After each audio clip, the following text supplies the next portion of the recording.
24 घंटे के अंदर ईरान में कुछ ऐसा होने वाला है जिसके बारे में सिर्फ 4 लोग जानते हैं।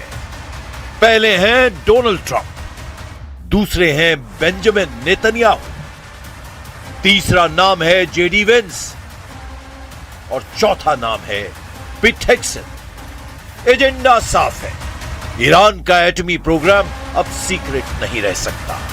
अमेरिका और इजराइल बराबर की डोज ईरान को फिर से देंगे, इस बात पर ट्रंप ने मुहर लगा दी है।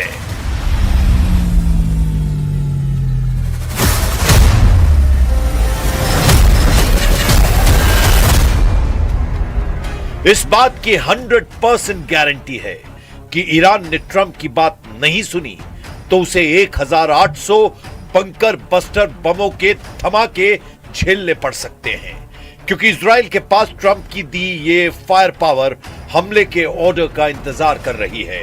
ऐसे भयानक हमलों की वजह ट्रंप की नई धमकी है। ट्रंप ने कहा है कि अगर ईरान ने अपने परमाणु अड्डों की जांच में अड़ंगा लगाया तो फिर सर्वनाश युद्ध होगा। ट्रंप ने दावा किया है कि ईरान अपने परमाणु ठिकानों की अंतरराष्ट्रीय जांच के लिए तैयार हो गया है। ट्रंप के मुताबिक IAEA की निगरानी से दुनिया को भरोसा मिलेगा कि ईरान परमाणु हथियार नहीं बना रहा। लेकिन ईरान ने ट्रंप के दावे को धुआं-धुआं कर दिया है। ईरान ने दावा किया है कि परमाणु मुद्दे पर अमेरिका से कोई नई सहमति नहीं बनी है। IAEA के साथ सहयोग पहले से तय नियमों के तहत ही जारी रहेगा। मतलब ट्रंप की धमकी का ईरान पर कोई असर नहीं पड़ रहा है। इससे भड़के ट्रंप ने आखिरी वार्निंग दे दी है। If Iran doesn't live up to their agreement or if they're not behaving, I will do what I have to do.